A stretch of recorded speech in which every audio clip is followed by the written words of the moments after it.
And we're alive. And why is Aleana cracking up so much? Because we were just riffing for the past like 3 minutes, thinking we were live, but we weren't. Because the countdown stopped, and we had some solid gold in there too. This is it's okay. We had an audience of spiritual guides sitting around. We totally did. We totally did. We had all of Joey the Mets fan spirit guides sitting around, like just taking it all in. Like, you two are amazing. Yeah, man. All right, so great to be here. Well, happy Friday, one and all. Good morning, good afternoon, and good evening, wherever in this world you may be, or whichever dimension you be watching this from. And Aleana, I think it's safe to say, and stop me if I'm wrong, that if somebody is in like a higher dimension and watching like a LinkedIn Live on a Friday, it opens up more questions than it answers. Absolutely. Yeah, I'm not sure what to do with that exactly. Hey, hello, you radiant being of light, Jen Russman. You. Yeah, I loved you guys' episode. It was so much fun. Thank you much. And this is going to be amazing too. And folks, if you are not connected with Aleana, if you are not following Aleana, then you are missing out, and you're all going to want to be connected with her when this show is done. That is a promise. What he said. Yep. Yeah. Thank you. Thanks, Beth. I think it's a little early for that's what he said, but we put a few minutes, and we may find ourselves on the Banhammer train before this is all said and done. Yep. Dude, we're gonna get nuts today, so don't even worry about that. Don't worry. There'll be plenty. Oh, I know we're on LinkedIn because we got our first agree. Wait, what? We got our first agree of the day. Oh, love it. Imed is one of my favorite creators on LinkedIn. It's so good to see you here, man. Yeah, you're amazing. I love your stuff. And if all of you are not following Imed, that's your guy. You have to. Yeah. I love seeing people who are bringing that, business is changing, and we're seeing it on LinkedIn, and I love it because I remember years ago, whenever anybody tried to get me to use LinkedIn, I'd be like, no, fuck no, I'm not going on that place. But now it's completely different. The vibe is different. And I'm seeing more and more people who are building businesses with passion and purpose, and genuine passion and purpose, not that like marketing speak, So I love it. Not radical authenticity, which is carefully curated to be radical. Oh my God, yeah, don't get me started. Yeah. Yeah. Make it happen, my man. Make it happen. It will be a good life choice on your part, I promise you. Yeah. Friends, we are here today to talk about the concept of finding your inner child once again. Mm-hmm. Inner child that got lost a long time ago, buried under 10,000 pounds of bills and stress and bad backs and all the rest that take us down a rabbit hole away from who and what we truly are. Yep. And Aleana is an exceptional guest for like any show. You could have a show about like freaking hardware in Iowa, and like Aleana will be a great guest for it. But particularly this topic, because Aleana is somebody who I consider to be a great friend, a spiritual thought leader, a creative genius. And wow, thank you. Great talk. No pressure. I'm flattered. Yeah, none at all.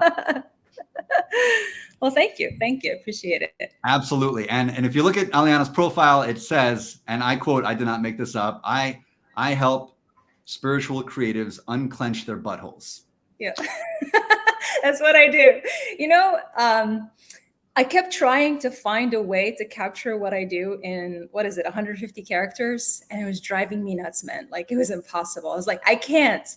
And I tried, and it was really frustrating because my background is in marketing and branding. So I should be able to say something, but I couldn't. So I was like, you know what? I help spiritual creatives unclench their buttholes. And it was a great business decision because everybody that came through my profile from that point onwards was somebody that I resonated with. So it was great.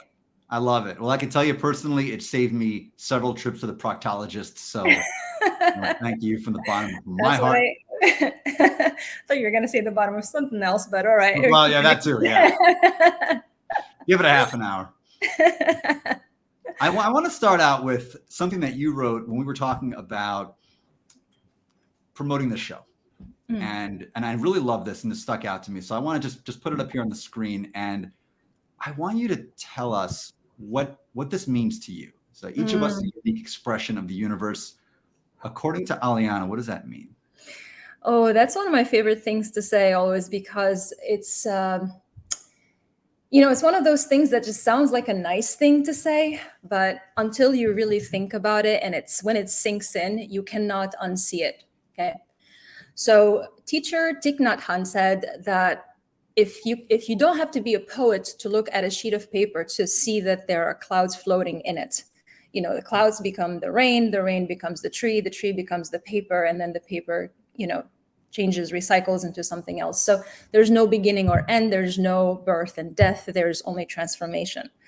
When you think about our nature, our true nature, it's this everlasting, eternal nature that cannot be known with the mind, but can be experienced. I was actually just thinking about it this morning in the pool. I was like, I was floating and I'm looking up at the clouds and I'm like, I don't know what it's like to be a cloud. And then I was like, does the cloud know what it's like to be a cloud? And I swear I'm not stoned. Like, I was completely sober. Does a cloud know Sure. what it's like to be Let's go with a that. cloud? And I was like, hold on. So what does it mean to even know? Like, the word knowing, what does it mean? And I realized that you only know when you have personally experienced something. There's a lot of things that we say we know, and we know them like mentally, we know a piece of information, but until you got to experience it and feel it in your bones, you don't really know it. So knowing that we exist, for example, knowing who we are, only happens when we experience ourselves. So each of us is a unique expression of the universe. What it means is that, your true nature is eternal, but you are expressing as the universe, you are expressing in this unique form, in this present moment, here and now, as this avatar, as this being.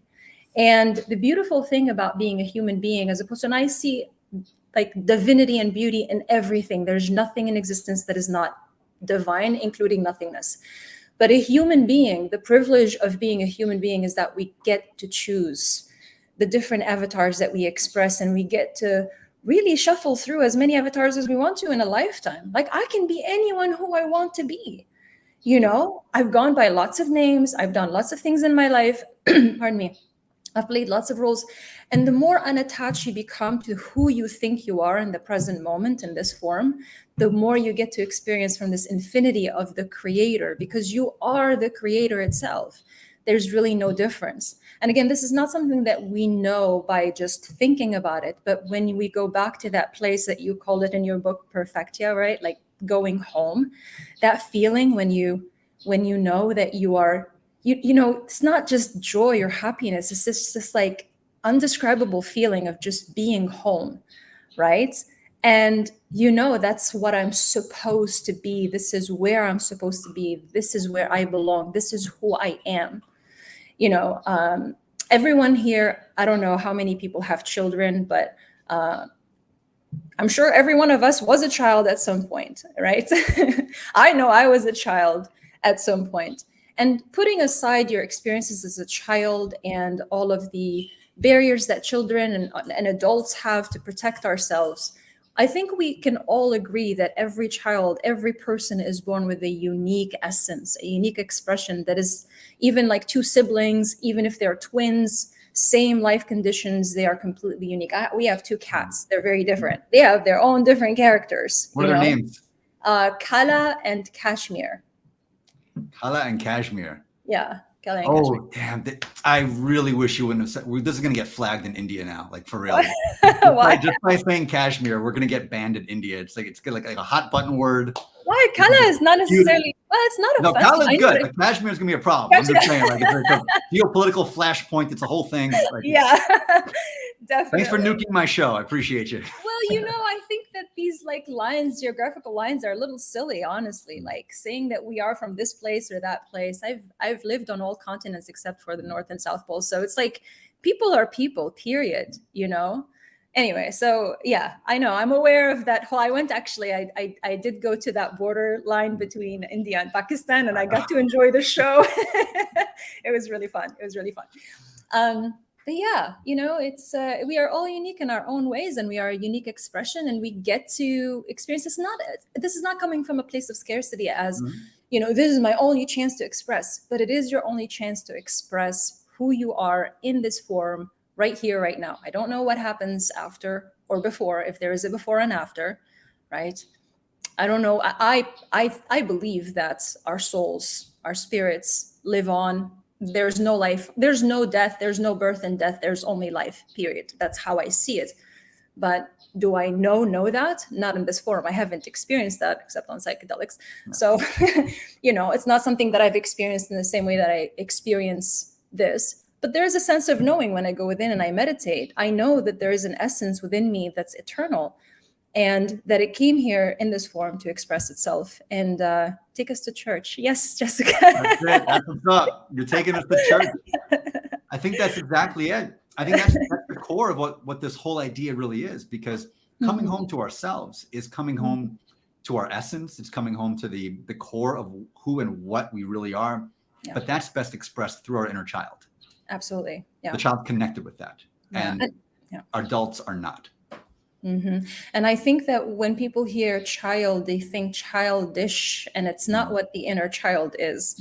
The inner child is ancient and wise. The inner child is not really a child. It's the reason why we think nature, when we think of something natural, we think of nature, is because of its purity. Nature expresses itself as pure consciousness without agenda. It doesn't exist for you and me. It just exists to be. It just is. It expresses itself. It's not creating fruits because it's trying to collect leads on LinkedIn and grow its newsletter list. You know what I mean? It just is. Yeah. And not that there's anything wrong with that, by the way. Like I'm very business minded, but it just doesn't have an agenda other than just expressing itself. And as human beings, we want to express our joy. And the child, when you look at a child, they get it on a visceral level, that they just follow these trails of curiosity, of joy, of expansion, of, they see things as they are. And that's the real meaning of innocence. It's not, being naive. That's not what innocence is. That's not what purity is. What it is to see things as they really are. That means when I look at said tree, I don't see it as there's this plant that exists for me to make me fruits and to create, whatever for me. It just is. And I remove the labels that I have on it. So I see it as it is, with as little labeling as possible. Reconnecting with the inner child, as I mentioned, last time when you and Jen were having the conversation, like the child never goes away. It's always there. And the idea is that to know who you are, you have to first know who you are not. And to know who you are not, you have to peel the layers of attachment. I am not my job. I am not my business. I am not my achievements. I am not this body. I am not this mind. I am not my past. I am not my creations. I am not any of that. So what am I? All that I can be is what I can experience. And that is not bound by time and space, That's a great point. It's these labels that we get lost in, and these avatars and these characters. In the book, Smooth, this character of Smooth, he's playing the story of Smooth, but the story of Smooth is a shifting, fluid, ever evolving thing. It's not this one point in time. And as adults, we just get fixated on this. I am a branding coach. I am an accountant. I am a mom. I am this. I am that. And you get fixed into this. And that's something you do. But this idea of that's what you are boxes you in to mean you can't be anything else. And that's one of the biggest challenge I experienced when, just for those listening who may not have context. So I built a couple of e-commerce businesses, and then I had a marketing consulting business with focus on brand loyalty and retention. So businesses would hire me to basically turn their customers into these crazy fans and find what is it that would, ignite that passion and emotion in people. So I did a lot of branding and marketing back in the day. But then when it came to doing this, when I had this realization that what I really longed for was something much deeper than just that. I still love marketing. I still love branding. I still love business. But, I started to see it as, it's not going to sound crazy, but actually a spiritual path in itself, because you label yourself, but without attachment to the label. You have to label yourself because that's what branding is. And that was the challenge for me, that I was like, hold on, like, I don't want to label myself. I don't want to encourage people to label themselves. I don't want them to limit themselves to these avatars. And yet at the same time, that's the work that I do. And that's necessary, because you have to cut through the noise and you have to explain to complete strangers, this is who I am, this is what I do, this is how I do it. So how are you going to do that without having these labels? And then I started to realize, oh, the work is to actually go within and figure out, what is it that's true to me? Who am I? And who do I want to be in the world? And then the avatar, it's okay to play with that. It's okay to like wear a mask, and you can play with as many masks as you want to be, that doesn't make you inauthentic. Inauthenticity, what it is that you prioritize between doing what brings you joy, genuine joy, for your inner child, versus offloading that to the outer world and hoping that the outer world gives you the emotions that you're looking for. Inauthenticity means that you are looking outwardly instead of looking within. You are neglecting yourself emotionally, and then you're looking out there to the world, and you're hoping that by presenting yourself in a certain type of way, somebody is going to make you feel the way you hope to feel. When in reality, what you need to do is feel the way you want to feel, create from that place, and then reflect that to the outer world. And what the world wants from you more than anything is to express your joy. Truly, like, that's what people want. They just want to see your joy. That's it. That's really it. Yeah. Preach to the rooftops and beyond. This is what we lose in adulthood all the time, is this connection with our authentic, radiant, playful joy. In search of this external validation of, I'm going to be this character, I'm going to play it well, and you will therefore love me because of it. And I'll fill this hole with that. And it could be money, it could be fame, looks, whatever you want to be. The almighty algorithm, we bow before you. All of it. And in this platform, it certainly is. It is really hard, even though everything that I told you, and I really mean it, and I live by it day by day, second by second. But it doesn't mean I'm not affected to some degree. Like, I'd be lying to you if I said there isn't part of me that wants these things. Of course, I want people to perceive me in a certain type of way, but I also don't care. It's like, it's nice. When it happens, it feels great, but it's not as important as how I feel about me and what I think about myself, Absolutely. Think about the actors who play these roles, and some of them are these dynamite roles. And I think about some of my favorite movies. I think about Shawshank Redemption, and I love Morgan Freeman. And I know we talked about not bringing up all these. No, I know Morgan Freeman. I know who he is. Yeah. I had to do this one because this one is just one of my favorites, and I think it's so. I haven't seen it, but I heard great things about it. And now that you said it, I'm going to watch it. Yeah. Highly recommend it. It's one of the great epics of our time. It will speak to your soul in a way that only a campy 80s comedy can otherwise. But it's a great movie for so many different reasons. But one that really jumps out to me is the character that Morgan Freeman plays in this. And he is the main protagonist's best friend in prison. And he's kind of this loving, gentle guide. He's like this wise hand. And he helps him through all these different adversities. The whole time he's playing this character. It's Morgan Freeman playing this character, and yet he plays the character so well that it moved people. And I think this comes back to, what can we do to help move people into action, to move them into their best, most expansive life while playing these characters and honoring these characters, but not becoming the characters? Wow, that's such a good question. That is such a good question. Wow. I think the first thing is to go within and anchor ourselves in a sense of knowing of who we are and sense of complete and radical self-love. When you anchor yourself in this radical self-love, things are going to happen. People are going to misunderstand you. Okay. But it doesn't shake you. And then you start to see that the character, the avatar that you're wearing, it serves a purpose. Right. So for example, when I think of who is Aleana, the character, not the true Aleana, is something I can only experience. I don't know. I could find words to try to describe it, but I can only experience it myself. Nobody in this universe knows what it's like to be the true Aleana. Speak for yourself. I was you in a different dimension. But go on. Yeah. But the character that is Aliana that presents itself, whether that's how it presents itself to other people or how it is presenting or how it's behaving on a day-to-day basis, it's a programming. It's really just a programming. It's like, okay, what's the next thing that I want to create? What's the next thing I want to achieve? And who is the person who can achieve this effortlessly? Who do I have to be in order for this to be the effortless manifestation or effortless creation in this world? And then you go and you program that.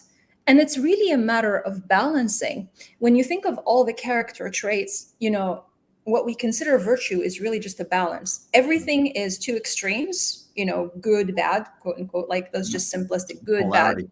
Yeah, polarities, exactly. These polarities. And what we consider to be virtuous or good is to be in balance. It's not to be an extreme of what is positive or the extreme of the quote unquote negative. Those polarities, they're just there to show us different sides. But sometimes you have to lean more on this side or more on this side to create a little bit of a balancing act.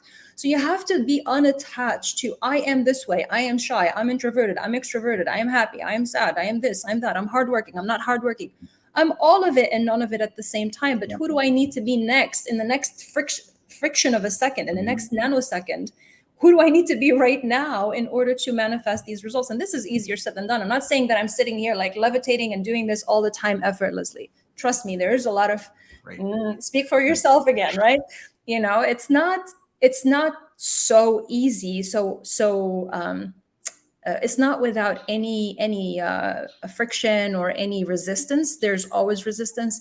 Ego gets a bad rep. Like we look at ego and we think it's such a bad thing. It's not. Like it's a state of awareness. It's a sense of separation that is necessary, right?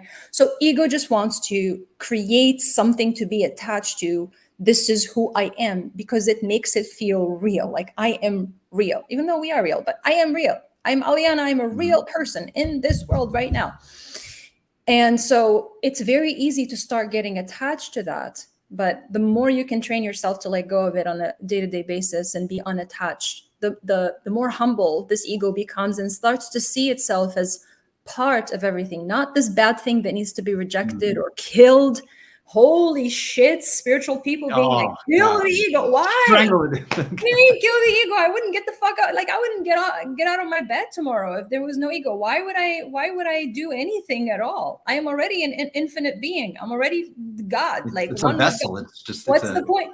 Right? It's like let go of it. It's not a bad thing. But the more we can accept it, the more it can relax and unclench its own butthole so that it can actually work with us. Because the job of the ego, the function of the ego is to create for the heart. It's to go out there and get shit done for the heart to have what it really desires. Experience. Yep. Yeah, absolutely. This is a great question from Lauren, and I have a million thoughts on this, but Aleana, I'd love to hear yours. Suggestions on how to feel complete in yourself rather than looking to others. This is something a lot of people struggle with. This is a very common question. I'd love to get your perspective on this. On how to feel complete essentially by yourself without other people's... How to feel complete in yourself rather than looking to others for validation or a feeling of completeness or any of that. It comes down to not neglecting yourself emotionally. Lori, I'm not saying like this is something we all do to varying degrees. We go brush it under the rug, suck it up. Don't worry about it. It's not so bad, right? Maybe sometimes because something is so painful, so we abandon ourselves and we just don't look at the child and what the child needs.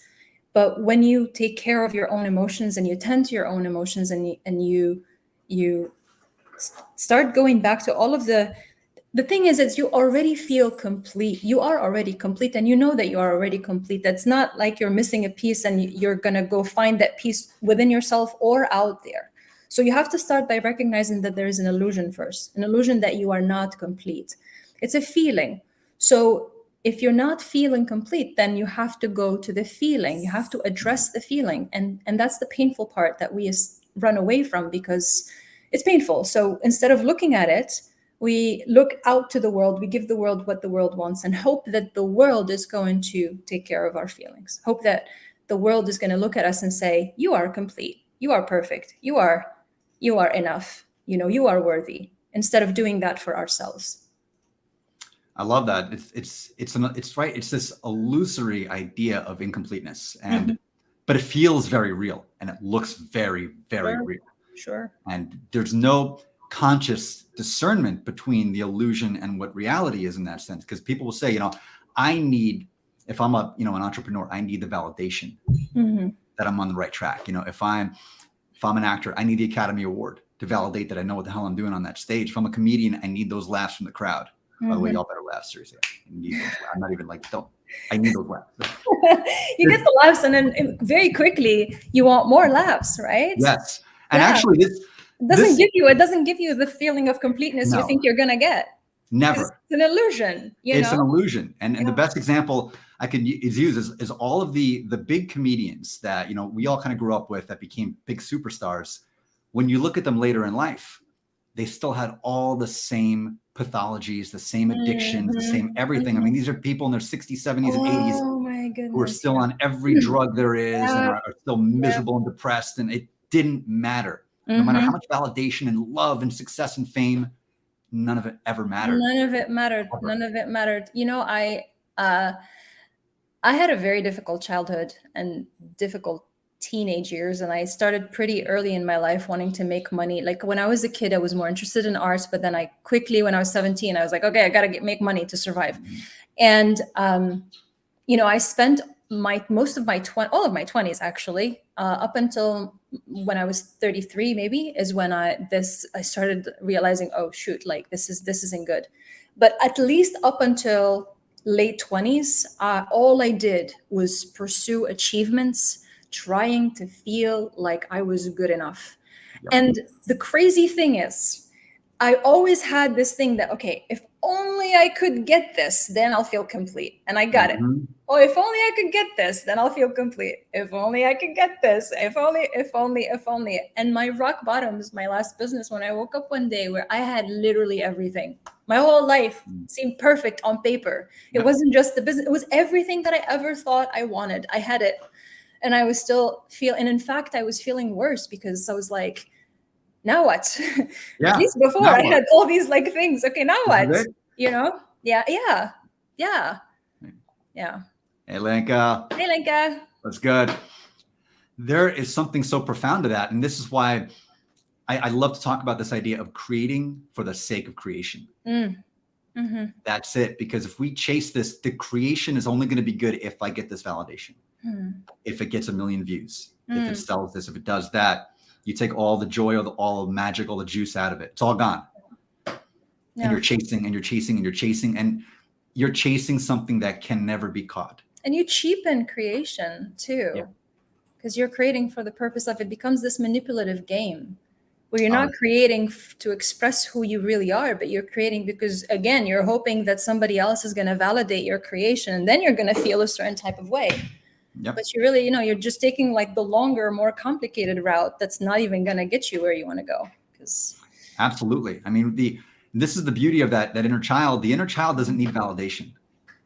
It never needs, because it knows it's whole. Like the kids running around, again, used last week, the magic marker, right? Got the magic marker right here and just scribbling on everything. The kid does not look at that wall and scribble on the wall with the sense of I need that to be validated by an art critic.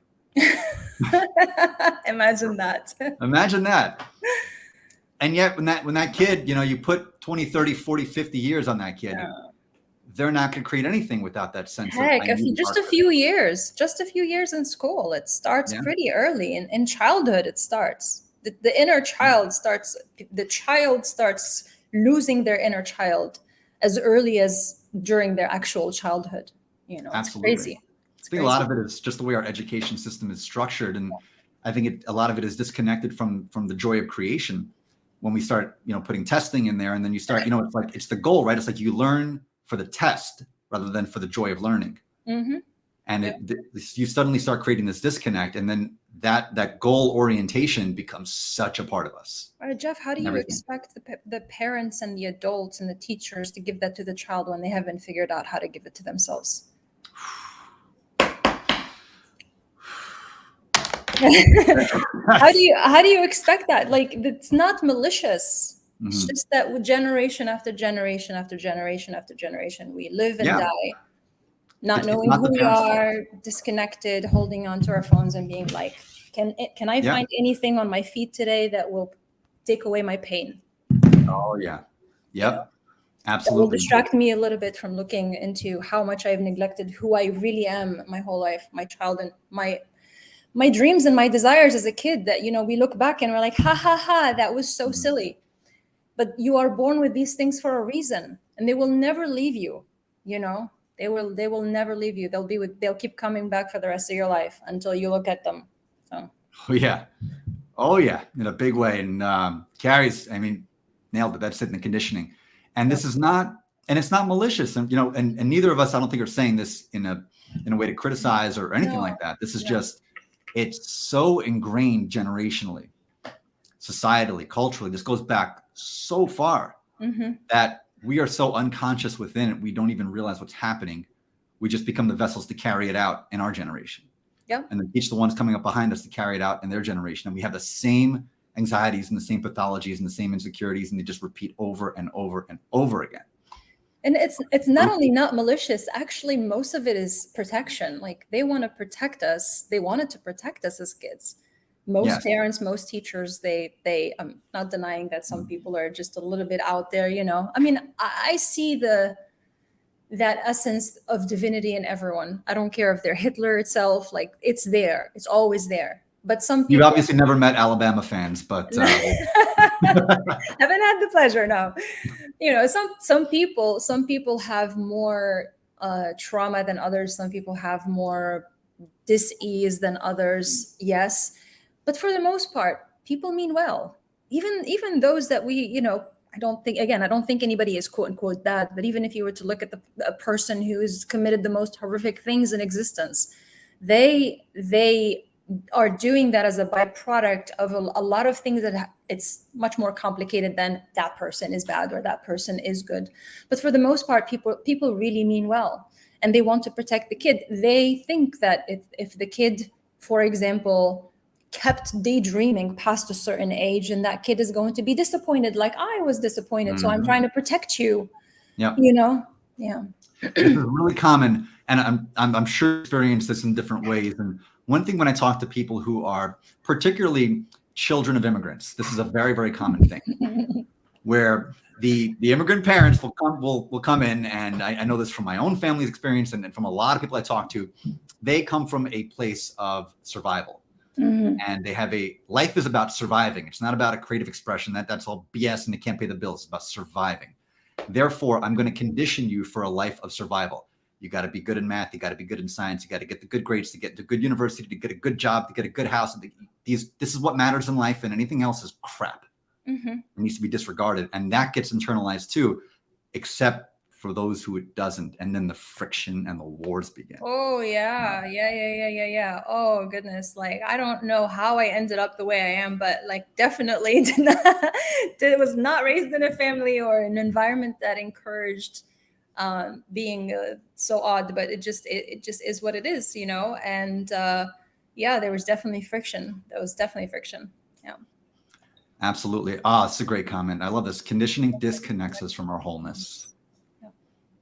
Because it's Mhm. all a show, right? It's in the conditioning, it's part of the show.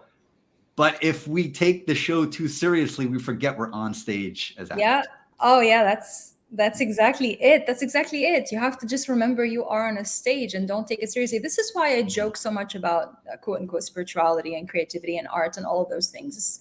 It's because I don't want it to be this stuffy, like, very serious subject that we have to play around it. We have to understand and remember at the end of the day that this is all a game.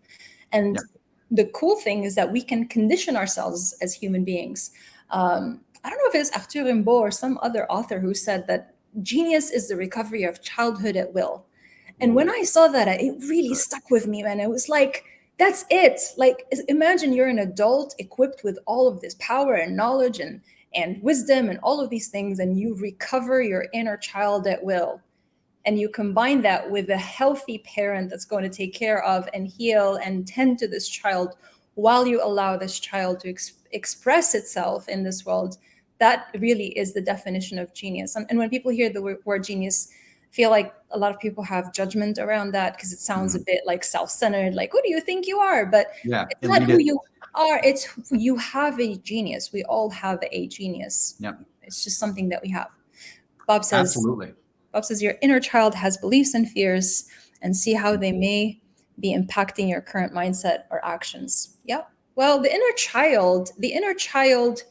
child definitely has beliefs and fears that have been programmed, have been The conditioned. actor of the child. The actor of the child definitely has those Macaulay Culkin. self-protection mechanisms that are developed, that are impacting the mindset and the actions. But the real being, the heart, the child is pure. It can never be changed. It can never be affected. Absolutely. You know, whenever I create any kind of content, I always have these two kind of filters that goes through, and one is the Jeff character filter, and the other is the inner child filter. And I know it immediately. And you and I have talked about it in the past, this idea of where are you creating from? And are you creating from a place of, okay, this content needs to attract a certain kind of client and a certain kind of customer and have a certain kind of person like it? Or is it coming from a place of, I just think it's freaking funny and I'm just going to post it? Yep, absolutely. Just 'cause. I don't care who likes it. I like it.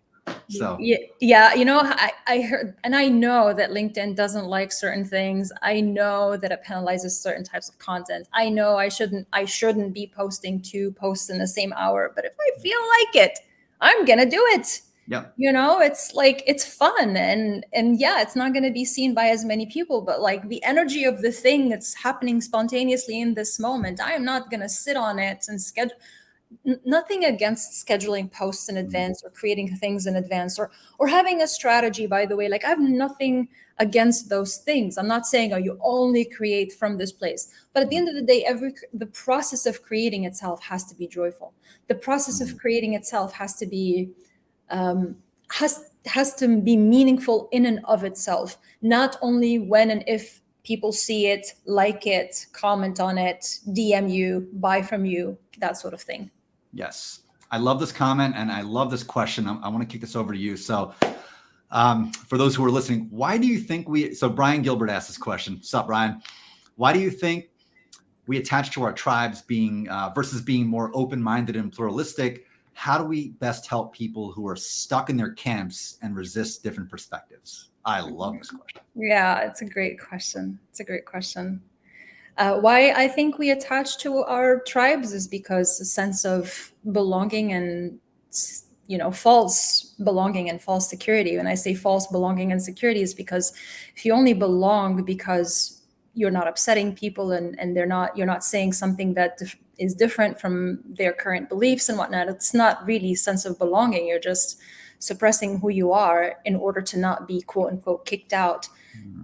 You know, so we attach to our tribes, not we, but like a lot of people attach to their tribes because they're afraid that that they think their identity is tied to that. Like, I am my nationality, I am my religion, I am this, I am that. And if I upset people, or if I am not part of this, then who am I? And again, it's really all driven by ego.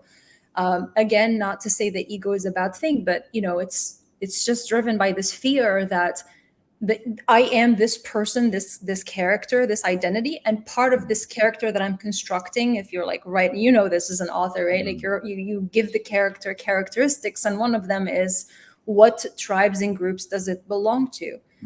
And if you chip away part of that identity, you begin to see that, like, ooh, if I can chip it away, at what point do I stop being me? Like, if I start removing limbs from my body, at what point do I not become me? You know what I mean? Yeah. Like, yeah. And you start to see it for the illusion that it is. And it's scary. So you're like, let's get together and keep repeating the same ideas and thoughts and revalidating ourselves. It's great. And how do we best help people who are stuck in their camps and resist different perspectives? We don't. I don't. I don't, quote unquote, help anybody. I don't. All we can do is be who we are and bring our energy to the world, express ourselves, express our joy, and let people can decide whenever they want to. If they want to, they decide to make that leap, that jump, but we cannot and we do not help them out. It's not our job to help. It's not our job to, there's no saving. Nobody needs to be saved. Nobody needs to be helped. Maybe they chose that. Maybe they want that. Maybe they're happier there. That's okay. You know, That's a radical thing to say these days because, you know, we live in a very activist day and age oh God, where yeah. that concept is anathema to a lot of people out there, especially like, you know, and I use this generously, the thought leaders. That's why when you said spiritual thought leader, it's like, wow, man, You know, I'm a spiritual thought leader. Yeah. this idea that you're not living the life that you're supposed to live unless you are forcibly changing the world around you. You are forcibly changing the way other people think, act, behave, interact, all of it. And that somehow you're lacking or you're deficient if you look at everything that's, you know, quote, wrong with the world and are not doing everything you can every minute of the day to change all of it. And that seems to have like taken root in the zeitgeist as like absolute fact. And yet I think about the people, I'm going to go off on a bit of a tangent here, but I think please do. I'm traditionally you look at the ones who've tried to change the world by force versus the ones who've changed the world by example. Yes. Thank you. Yep. And, you know, we all know those. So I don't need to get into every single last example. You know, we can all think of immediately one person who's changed the world by example versus one person who's tried to change it by force. And they can both change it. But this comes bach to which energy is that coming from? The word there. Bingo, the word, the energy. By example, right? It's like you're changing it from love. Yep. Which energy is it coming from? And I talk about this a lot. You are literally creating things by giving them your attention and your energy. And when you fight against, you are creating more of what is. Because it is an energy. It wants to survive. This collective idea that kind of like the reason why my website is called Brands Are Alive is because I believe brands are living entities. They take on a life of their own at some point. All right. So ideas are the same way. We are just vessels for the ideas to express themselves. Ideas take on these life forms. They take on a life of their own. And if you keep fighting them, they are going to resist. An emotion is also going to resist. You know, when you try to suppress an emotion, have you ever tried to like stop being angry? Stop being sad right now. Yeah. Calm down. Yeah. Good talk. I've said that in the past to myself and to other people. Didn't work very well. Polarity creating more polarity though. Right? Yeah, exactly. But what you can do if you want to create change or you want to invite somebody to move away from something that you think is life negating as opposed to life affirming is to present a better alternative or a better option and make it accessible to them so that when they see it, they go, oh, okay, I can have that. And without all of these life negating elements, I can go in this camp and it's safe for me. And look, this person is presenting an example that I want to emulate, that I want to try that. That's what we can do. But the reason why we go and we look out there to the world and everything is because it frees a lot of people from the responsibility of looking at ourselves. It's so much easier to just concern ourselves with the world and saving the world instead of tending to the inner child that we brush under the rug. All the time. I think it's a really, really good question by Bob here. And I think it speaks to this really directly. It's you know, do you ask your inner child what it needs to feel safe, loved, and valued? Can this help us understand what areas of self-care, self-compassion, and self-acceptance need our attention? That is that's a great question and comment, Bob. Yes, straight to my heart, Bob. That was amazing. That is like, I do this almost every day. I don't want to say every day without a fail, but I do this almost every morning. One of the first things I do in the morning is I ask myself, my child, whatever you want to call it, myself, what do you need from me to feel safe? What do you need from me today? How can I serve you today? What do you need in this moment? How are you feeling in this moment? One of the first things to kind of clear in the morning, if there's anything that was just sitting there overnight, simmering at night, working through any emotions that need to be worked through, and just remind myself, hey, today I want you to really protect your boundaries. I want you to protect your time and space. Today I want you to protect this. Today this is what I need from you. Today I need more breaks than usual. You get the answer. You know what your inner child needs. So that's such a good question. And yes, it can help us tremendously in understanding the areas of self-care and self-compassion, acceptance that need our attention. Because if you do this long enough and you are aware long enough and you allow yourself to say what needs to be said without judgment, you begin to see the patterns. So then you begin to see, oh, this thing keeps coming again and again and again. Is there a bigger theme? Is there something that needs to be looked into in my life, in my past? Is there a belief that needs to be healed? Is there something that I need to create for myself in order to support my inner child? A great question, Bob. It's a great question. I love that. And I think that answer just hits it right on the money. That's it. And this it's all woven into the same idea too. It's just changing the world by example and not by force. If you tend to your inner child, truly tend to your inner child, and you can come back home to that place of joy, of creativity, of centeredness, groundedness, despite all the swirling tornadoes going on around you. And there's a lot, especially if you're in Oklahoma or Nebraska this time of year. Hang in there, rough. You can do that, or Texas, where you are. Yeah. I can go down there too. If you can do that, then you will radiate an energy that will be contagious. And I know after the last 3 years, we can't use the word contagious anymore, but what the hell? Oh yeah, please let's use it. Let's use those words and let's try to eliminate all that stuff that's attached to it that shouldn't be. It's interesting, and I'm going off a tangent here, but words, they get projections onto them, but they're just words. They're just labels for us to try to understand things, Anyway, one of the things I thought about is how much the connection to the inner child has to do with our sense of self-worth and valuing ourselves just for the sake of valuing ourselves and feeling worthy, right? A lot of people think about the sense of self-worth as something to be cultivated because either they want to stop a pain or because they understand at some level that it helps them achieve more in life. And both of these things are true. Having a higher sense of self-worth helps you achieve more, it helps you become more, and it helps you obviously feel better.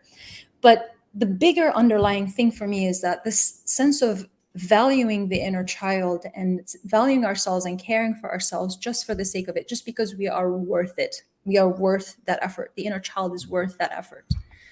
So when we think of all the creative things we do and the things that we do just for fun on a day-to-day basis, for me, for many years before, I used to only do things if there was a point.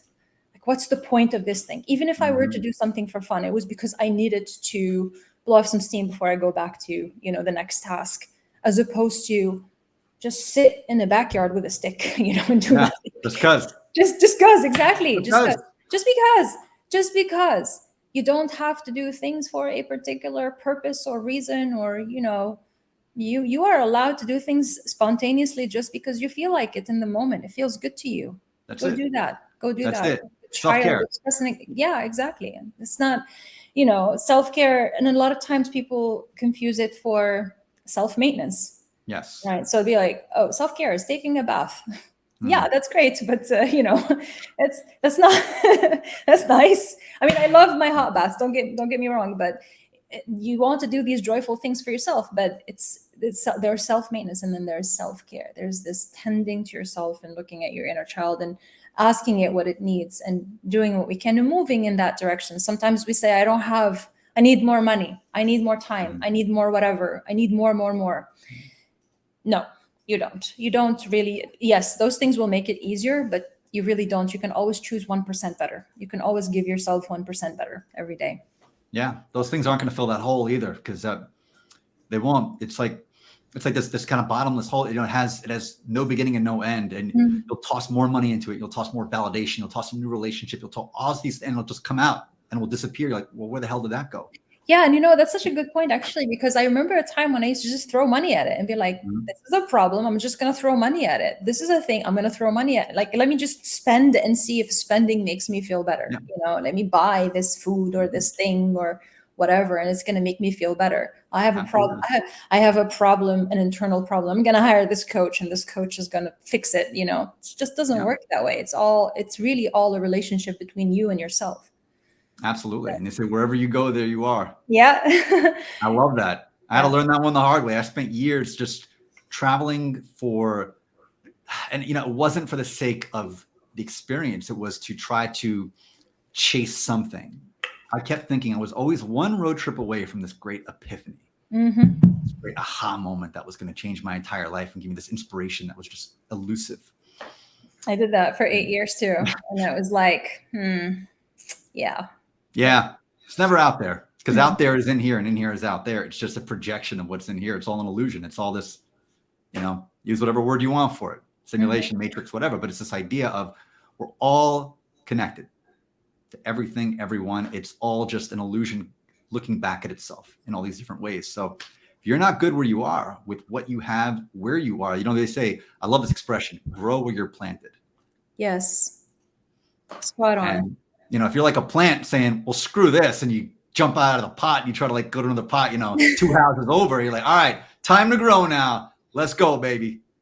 And you keep doing that and you don't give yourself the time and space to see that growth. You're like, why am I not growing 24 hours after you've planted in a new place? Let me go somewhere else. I need more air. I need more this. I need more that. And it's never going to happen. We do it in relationships. We do it in friendships. We do it in jobs. We do it in careers. We do it in all these different things that we keep wondering, why do these same problems just keep following us? Right? Isn't it interesting? Yeah, it's very interesting. I realized much later in life that if something has happened 3 times in your life, it's a pattern. It's a pattern. It's probably something. It's definitely something in your subconscious that needs to be looked into. Absolutely. Bob has a comment or question. Can you work with your inner child to heal past wounds and grow towards a happier and more fulfilling future, reflecting on self-compassion, forgiveness, and setting healthy boundaries? Bob always asking the amazing questions. Oh, yeah. Bringing it strong today, my man. Yeah, I know, right? Can you work with your inner child to heal past wounds and grow towards a happier and more fulfilling future? You know what's funny? I just remember one of these meditations, one of these healing meditations, where I wanted to heal my inner child, and my inner child flipped the table and was like, no, I am healing you. And I was like, I'm proud of you. I was like, no, I am proud of you, Aleana. It was like, whoa, you're schooling me. It's like, yep, I'm fine. You're the one who needs healing. I don't. Yeah. So what an awesome love fest that is back and forth. Like, I love you. No, you're awesome. No, you're awesome. Oh yeah, no, one of the crazy things I do is I actually have conversations with all of my states of awareness. I talk to them like they're separate beings. The emotions, the mind, the logical mind, my intuition, which is the gut, the second brain, the body, all of them, they have their own agendas and their own needs and wants, and their own priorities. One is concerned with survival, and the other one is like, I need to make sense of things. And the other one's like, I feel stuff. And they all you have to have different conversations with all of them, and then there are like all these different parts thank you, Annette. And you have all these different parts, of yourself that are speaking to each other. So yes, we can work with the inner child, and we should absolutely work with the inner child to heal these traumas and wounds and things like that. But we are not healing the child if we think about it, because that part of us is fine. It's always at peace. It's always cool. It's always great. there. It's always there. It's great. It's always there. Great. I actually spoke to my gut last night, and it said, I hate you for that bread pudding. I do that to myself sometimes. Like, I remember 2 nights ago, I made that like not great decision to eat rice and beans and onions and stuff late at night. I was like, I had horrible sleep that night. I was like, why did I do this? This is great. And last week, or actually on Monday, Jen was there, little Jen, right? You've been schooled by little Jen so many times. Yeah. I love little Jen. I love like just BSing with little Jen, because when you're talking to the inner child of somebody versus when you're talking to their representative. Yes. I know when I'm talking to a person who's opening their heart to me versus somebody who's putting up a front. I can smell it. I can see it in a message and anywhere. I can see it 100 miles away. It's very obvious. I can smell it too. It usually smells like Drakkar, or like one of those things you smell in the clubs. So it's it's hitting you hard. It smells like fear. It smells like fear to me. It's like I'm afraid. Yeah. Here's one. So for all you folks out, and actually this applies to dating as well as job interviews. So we're going to think about this. When you're going on a date or a job interview, think about, are you having a conversation between 2 grown-up representatives or between 2 inner children? Wow, that is. And then afterwards, like people say, the date went great versus why is that? Nightmare. Why is that? Why is that? Like really, why is that? Was it what they're wearing, or where you went? You could go to the nicest restaurant. You can have it won't matter. Or you could just take a walk on a beach. It doesn't make a difference. Touch something true about that person, whether it's on a date or in a job interview, a new connection. You've touched something true and real about that person. That's why we talk so much about vulnerability, and it's such a hot topic. And everybody's like, be vulnerable, be authentic. Well, what does that even mean? It's like showing parts of who you are and showing parts of your truth. People need that Yeah. because that's what creates that connection, and that remembers that we are all one, like you said, all connected. It's like, oh, I see myself. Ram Dass said it best, inspiration is God making contact with itself. I love that. Right? Like, yeah. That's Like, good. it's making contact with itself. It's like, oh, You there just you blew are. that one in. That's There you good. are. It's like, I see you. Okay, Yeah. I see you too. Yeah. Yeah, there is. Yeah, it's my father there. The inner child is sleigh riding right now on a golf course. I love it. Ride that sleigh. That's amazing. Then Brian, would you consider inner child being similar to a Holy Spirit, that internal counselor, and it's the branding of different institutions or expressions from different camps trying to explain a similar experience with different words? Fascinating. What do you think about that? Question. Interesting question. Yeah. I never thought of that. Would I consider it? I actually thought of the child as maybe the closest thing to what we call our spirit or our soul, but is it the Holy Spirit? I don't know, honestly. I don't know the answer to that. I know that it depends on I think it depends on one's definition of that. I think. Right. Yeah. That's what I'm thinking, because I don't know what the meaning of Holy Spirit here is. It like the religion? I don't know what it means, so I don't know. Yeah. But I do know that when I think of spirit, or the person's spirit, a person's soul, the inner child, the heart is as close as possible to that. It's not quite that, but it's as close as possible to that. The internal counselor. Yeah. It's that inner wisdom. It's the wise. That's why I said it's an ancient voice. It's eternal. It knows everything there is to know, and it's fine. Its nature is infinite peace and love and joy and excitement and curiosity and all the beautiful feelings that you want to experience. And this is why they feel so good when you feel them, because you're like, oh, I am home. That's who I am. Yeah. It's home. Yeah. Anything we feel like that, it's just, that's why it feels so good. Whenever we feel true joy, whenever we feel love, whenever we feel acceptance, inspiration, creativity, we wonder like, okay, why does this feel so good? Because it's coming home, because that's the way things are. And anything that's not that, it's just a contrast. It's a manifestation of what isn't.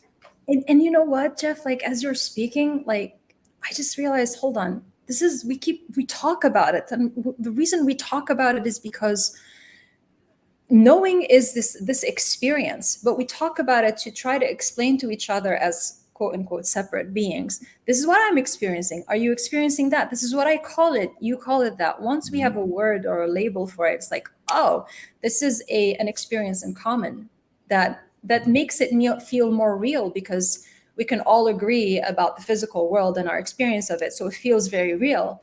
And in the same way, we try to rationalize it and understand it with the mind as one of the states of awareness, but not the only way to know. And in fact, knowing, as I started earlier when we started talking about this, is not about just understanding it with the words. So we can try to find the words to describe it, but at the end of the day, the only way to know is to experience it.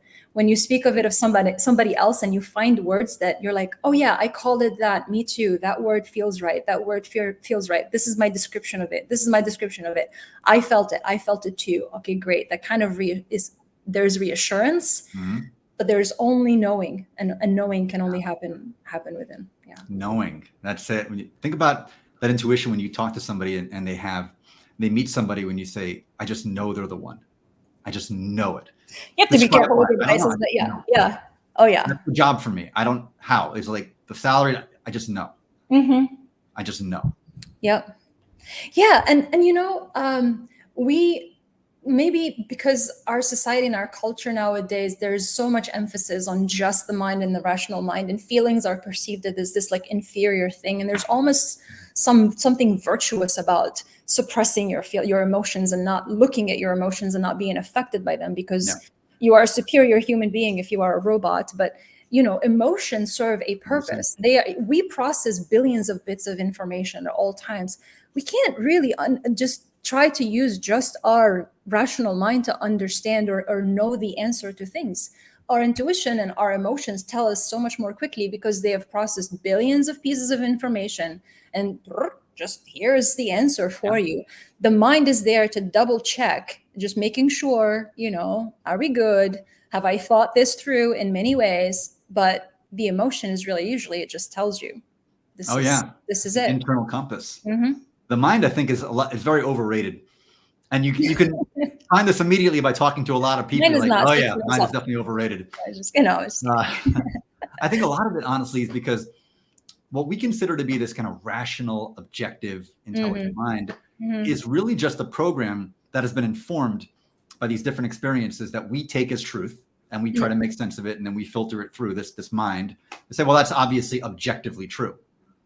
How do you know that? You can never be objective. You are a subject. As long as you are experiencing something from this human mind perspective, of course it's subjective. Absolutely. I had to apologize to my mind. And if you didn't think I was crazy that I talked to my states of awareness and my inner child, I apologized to my mind at some point, because I realized that I was giving it so much more responsibility than it really signed up for. I was like, I'm sorry that I gave you all this crap to deal with. And I'm sorry that I confused myself for you, and you for me. I know, I understand now what your function is. Why don't you take some rest every once in a while? Yeah. I was like, oh. And now it cooperates, and now it works so much better, surprisingly. So give it a rest, give it some R&R, give it a spa day. Right? It needs that sometimes. Give it a spa day. Give it we're working to death. We're overthinking everything, overanalyzing, beating it all to death, and just trying to 1 minute to the next. What do I have to do now? What do I have to do now? What do I got to do tomorrow? What do I got to do the next week? And I'm freaking out about this. I'm freaking out about that. And it's constantly scanning and scanning and scanning. Just let it breathe for a little bit. And then from that place, you can say, what's next? And then you can listen. And you'll know what to do in every moment, in every situation, if you just kind of listen to it. I spent so many years of my life reactive. Highly reactive. And highly reactive is not a good place to be for yourself. And it's definitely not a good place to be for people around you. And it takes a long time to undo that. A long time to undo it. And then once you do, you've realized how reactive you truly were. Yeah. And then you look back, you're like, well, damn, that was a slice of life. Or you can also, what you can do if you are finding yourself in a state of, reactivity right now, is just simply accept things the way they are. Okay, I say simply, obviously it's not that easy, right? But if you just let things be, even though they're not the way you want them to be, and just let them be, then you don't have to do things. You don't have to do something about things. Even though you don't like them, you realize, oh, I don't like it, but I actually don't have to do anything. I don't have to change it. I don't have to address it. Yeah. It's not my responsibility to do that. You don't. Does anybody have any other questions in the chat? We're at the hour mark, which is, the best conversations just flow and flow and flow. And this has been amazing. So before I wrap it up, I just want to see if anybody else has any questions in the chat. And in the meantime, I want to give a quick announcement for anybody who is in the tri-state area of New York, or knows somebody in the tri-state area of New York, or has heard of the tri-state area of New York. To be there. We have an amazing event happening next Thursday, July 6th at 6 p.m. at Slattery's Pub in New York on 36th Street between 5th and 6th. It is going to be a LinkedIn meetup / the launch of our highly anticipated Dreamers Cafe. Oh, wow.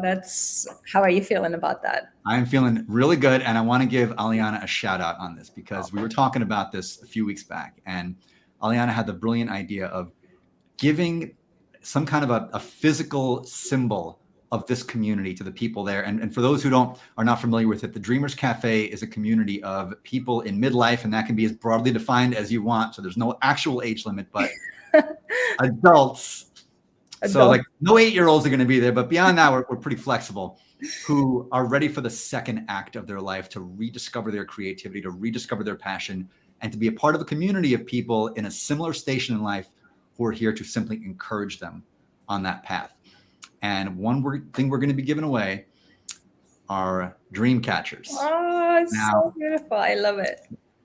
I just got a whole bunch of these. So if you come on down to Slattery's, you're going to get yourself a dream catcher on the house, put it on your key ring, and it will be a physical daily reminder of two things. Number one, that you always have a community right here in the Dreamers Cafe that's got your back and will push you and encourage you to chase those crazy dreams, and also that you're not done yet. Yeah. And of who you are, because remember how we said we have to rehearse who we are, the programming. We choose to program ourselves, our avatar, any way we want to. At any point in time, you can reconnect with your higher self. And then every time you look at that, it can remind you of who you're meant to be in this world. And all you have to do is practice that until that becomes your natural state. That becomes more comfortable than the avatar that you're programmed with, that you've been programmed with unintentionally, that you haven't really chosen yourself. Absolutely. Shravan, I'm sorry. I don't think we saw your question earlier. So could you post it again? So kind of retype that. That would be amazing. Sorry about that. These things get lost in the shuffle sometimes. Yeah. I love it. Give away a Harley for the midlife crisis. And, but this is it. I mean, this is the whole point. This is exactly what we're talking about. It's like, what is the midlife crisis? But somebody who gets lost in the story, and they get disconnected from themselves, and they're trying to fill that hole with stuff. And the stuff takes on thousands of different manifestations. But at the end of the day, it's all the stuff to trying to fill that hole that it'll never get filled. Harley will be fun for a bit. And the sports car will be fun for a bit. And the hairpiece might be fun for a bit. Well, at some point, you have to give it back. Even our bodies, at some point, we have to give it back. Got to give it back. So the only thing that can fill that hole is the one thing that you actually never lost. Ever. And will always, always be with you. So going to wrap up the show. Shravan, hit us up. With a question. DMs. Just send us a DM. Happy to connect with you. And to everybody else here, thank you so much for coming out. Looking forward to the next episode of 40 going on 4. Hit us up. Mega Rain and Aleana, from the bottom of my heart, my friend. I am so grateful for you. Thank you for coming out and sharing your delectable wisdom with everybody today. Thank you.